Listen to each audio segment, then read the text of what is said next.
नमस्कार। Dream of selection with Digvijay Singh में स्वागत है आपका। जैसे कि संविधान के सभी अनुच्छेदों की श्रृंखला चल रही है, यह है संविधान का आपका 9वां वीडियो है। इसके पहले 8 वीडियो आ चुके हैं। अनुच्छेद 1 से लेकर अनुच्छेद 32 तक की संपूर्ण चर्चा की जा चुकी है। इन सभी की वीडियो आपको प्लेलिस्ट में मिल जाएगी। मौलिक अधिकार चल रहे हैं। जैसे आपको ज्ञात होगा कि भारत के संविधान के भाग 3 में मौलिक अधिकार दिए गए हैं, अनुच्छेद 12 से लेकर अनुच्छेद 35 तक। इस भाग को संविधान का मैग्ना कार्टा के नाम से भी जाना जाता है। हम अमेरिका से ये मौलिक अधिकार लिए थे। प्रारंभ में हमारे 7 मौलिक अधिकार थे, परंतु 44वें संविधान संशोधन 1978 के द्वारा हमने एक मौलिक अधिकार को यहाँ से हटा करके संवैधानिक अधिकार तो रखा, लेकिन 300 का में रख दिया। वो है संपत्ति का अधिकार, जो अनुच्छेद 19 1 चा में और 31 में था। ठीक है, तो इस प्रकार से हमारे जो मौलिक अधिकार थे वो 6 समाप्त हो चुके हैं। आज हम 3 अनुच्छेद जो बचे हैं 33, 34, 35 इनकी चर्चा करेंगे। छोटे छोटे हैं, ये वास्तव में मौलिक अधिकार नहीं है, उनके पीछे रखे गए हैं, अपवाद स्वरूप हैं। तो आइए चर्चा करते हैं। भारतीय संविधान के सभी अनुच्छेदों को आसानी से समझें। ये श्रृंखला चल रही है, आप इस चैनल को ज़रूर सब्सक्राइब करें। तो चलिए भाग 3 में अनुच्छेद 33 आज समझते हैं। तो देखो, अनुच्छेद 33 संसद को यह शक्ति प्रदान करता है कि वह कुछ विशिष्ट वर्गों के संबंध में विशिष्ट प्रयोजनों की पूर्ति हेतु मूल अधिकारों को निर्बंधित या निराकृत करने वाली विधि बना सकती है।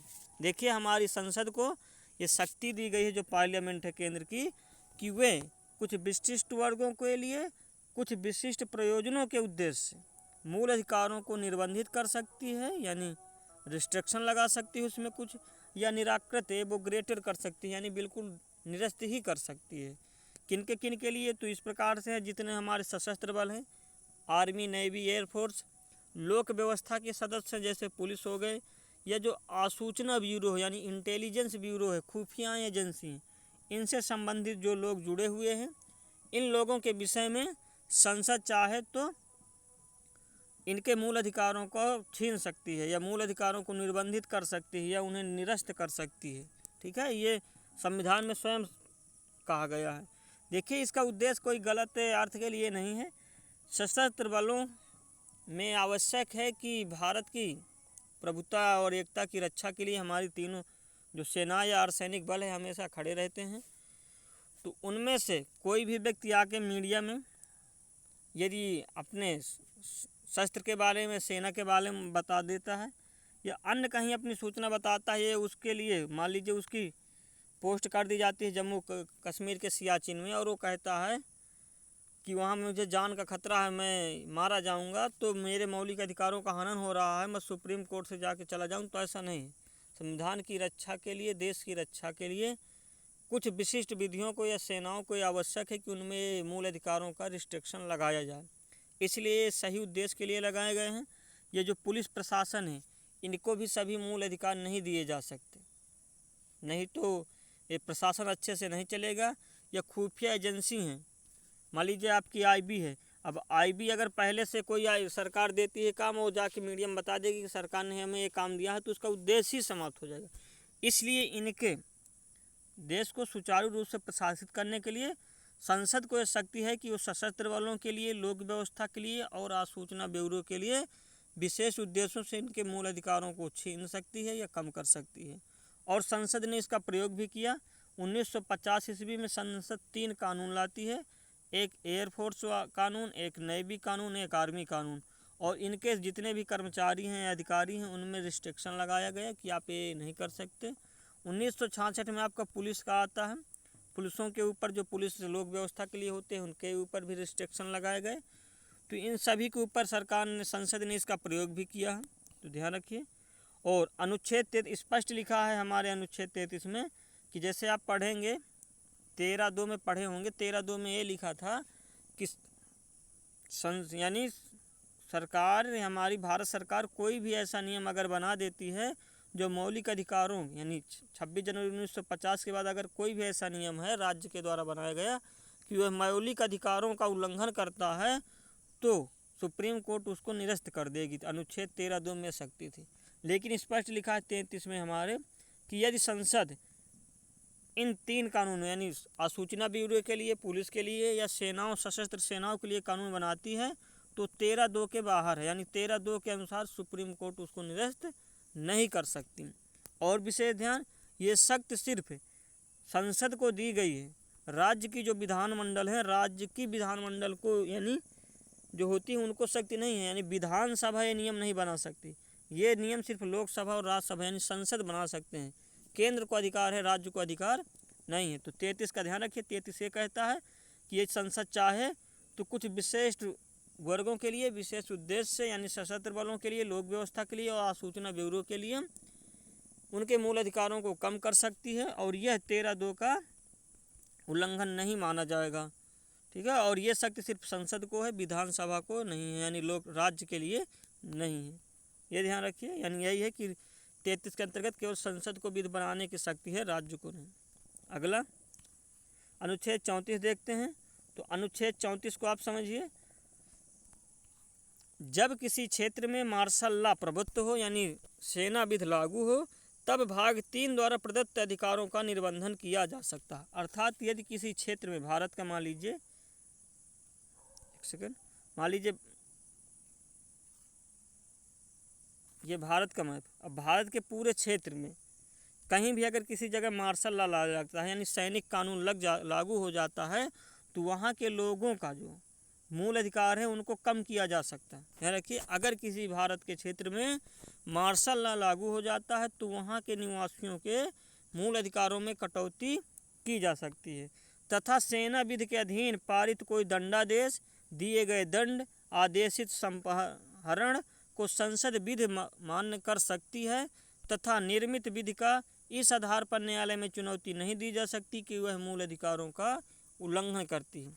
देखिए, इसमें ये कहा गया है कि अगर किसी भी क्षेत्र में आपके सैनिक मार्शल लॉ लागू हो जाता है तो उस क्षेत्र के निवासियों के जो लोग हैं उनको मार्शल लॉ के तहत उनके मौलिक अधिकार छीने जा सकते हैं। जैसे कि हमारे देश में न्याय देने का अधिकार सिर्फ न्यायालय को है, लेकिन मार्शल लॉ में पूरा न्याय का भी जो काम है वो सैनिक के ऊपर यानी सेना के ऊपर चला जाता है, यानी सेना ही उसको प्रशासित करती है, सेना ही न्याय देती है। तो अगर सेना ने अपने नियम कानून के तहत किसी व्यक्ति को दंड दिया, ये दंड देने का प्रावधान किया या कोई अन्य आदेश निकाला, तो लोग सुप्रीम कोर्ट नहीं जा सकते कि हमारे मौलिक अधिकारों का उल्लंघन कर रहे हैं, दंड देने का अधिकार सुप्रीम कोर्ट को है, सेना दे रहे हैं, तो इस आधार में नहीं जा सकते। अगर संसद उनको ये शक्ति दे देगी तो सैनिक लॉ यानी मार्शल लॉ उस क्षेत्र के लोगों का मौलिक अधिकार भी छीन सकते हैं तथा उनको दंड भी दे सकते हैं। तो ध्यान रखिए, 34 यही कहता है कि जब किसी देश में मार्शल, देखिए इमरजेंसी और मार्शल लॉ यानी राष्ट्रीय जो आपातकाल है और मार्शल लॉ, इनमें अंतर है। राष्ट्रीय आपातकाल जब आप 352 में पढ़ेंगे तो उसको 3 आधार है लागू करने के। पहला विदेशी आक्रमण, दूसरा युद्ध, तीसरा सशस्त्र विद्रोह। इन्हीं आधारों पर ही लगाया जा सकता है। परंतु सैनिक जो मार्शल लॉ है वो देश के आंतरिक भाग में कानून व्यवस्था गड़बड़ा जाने पर किसी भी क्षेत्र में लगाया जा सकता है, और राष्ट्रीय आपातकाल पूरे देश में लगाया जा सकता है, लेकिन सामान्य तौर पे मार्शल लॉ भारत के किसी विशेष क्षेत्र में ही लागू होता है। तो ध्यान रखना है कि मार्शल लॉ जब लागू हो जाएगा तो उनके लोगों का मूल अधिकार भी छीन सकते हैं तथा उनको दंड भी दे सकते हैं संसद अगर उन्हें चाहे। अगला है अनुच्छेद 35, जो अंतिम अनुच्छेद है हमारे भाग 3 का। अनुच्छेद 35 यह कहता है कि उन कार्यों के लिए जिन्हें भाग 3 के अंतर्गत अपराध घोषित किया गया है, जैसे अनुच्छेद 17, अनुच्छेद 23, दंडित करने के लिए संसद विधि बना सकती है। आप पिछले वीडियो में देखे होंगे कि अनुच्छेद 17 जो हमारा अनुच्छेद 17 था, छुआछूत का अंत करता है।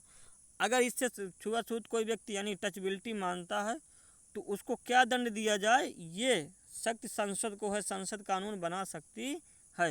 अनुच्छेद 35 में ये कहा गया है। और 23 में देखिए, जैसे बलात्श्रम है, वो दंडनीय अपराध है अगर किसी से आप बलात्श्रम करा रहे हैं।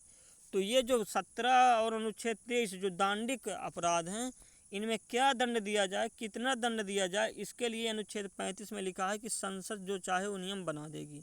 ठीक है, और साथ में देखिए अभी, तथा यह भी स्पष्ट किया गया कि 16(3), अनुच्छेद 32(3), 33 और 34 के अंतर्गत विभिन्न विषयों पर भाग 3 के अधीन घोषित अपराध हेतु दंडित विहित करने के लिए विधि बनाने की शक्ति सिर्फ संसद को होगी, राज्य विधानमंडल को नहीं। देखिए यानी 32, अगर पहले 16(3) देखिए 16(3) में ये लिखा था कि अगर संसद चाहे तो किसी राज्य विशेष में नौकरियों के लिए वहाँ का निवासी होना जरूर यानी घोषित कर सकती है, अनिवार्य कर सकती है। ये संसद को सिर्फ शक्ति है। या 32(3) में संसद को शक्ति है कि जो रिट जारी करने की शक्ति है सुप्रीम कोर्ट को और हाई कोर्ट को, अगर वो चाहे संसद तो अन्य छोटी कोर्टों को भी ये शक्ति दे सकती है। और 33 में आप देख ही सकते हैं कि 33 में हमारा क्या था, ठीक है।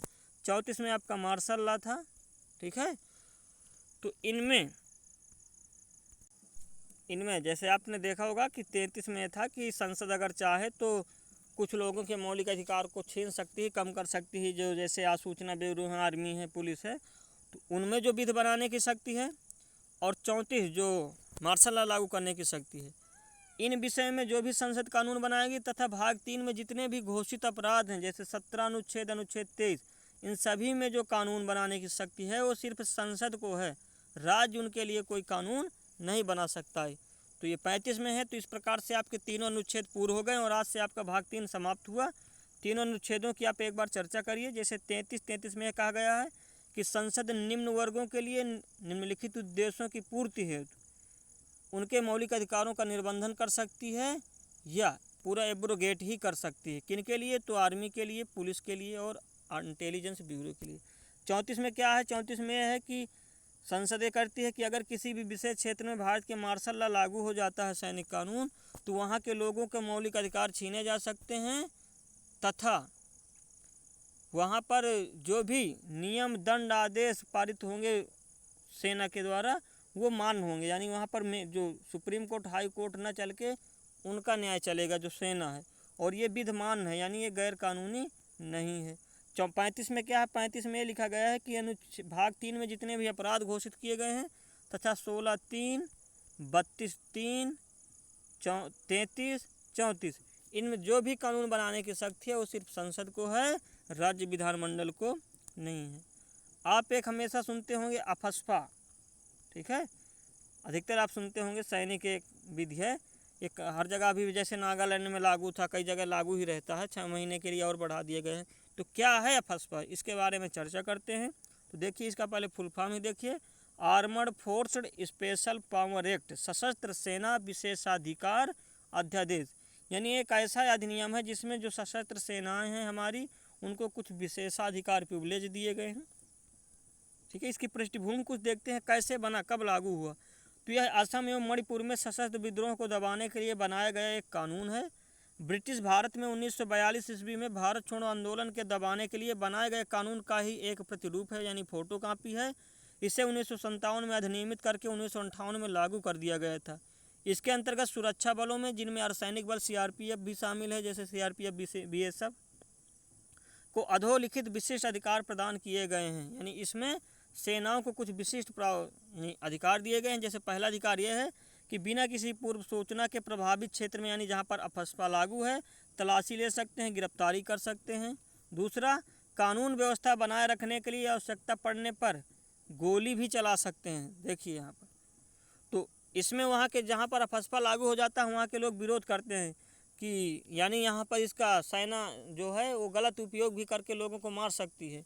तो इससे क्षेत्रीय निवासियों में काफ़ी आक्रोश व्याप्त है। इस अधिनियम की समीक्षा के लिए न्यायमूर्ति बीपी जीवन रेड्डी की अध्यक्षता में 2004 में एक समिति गठित की गई थी। 2005 में समिति ने अपना रिपोर्ट दिया और उसमें कुछ सुझाव दिए कि इसमें कुछ बाइंडिंग होना चाहिए कि कब क्या आप इसका यूज करेंगे, परंतु सरकार ने इसको देश हित के लिए अच्छा न समझते हुए समिति के सुझावों को पालना आवश्यक नहीं समझा, ठीक है।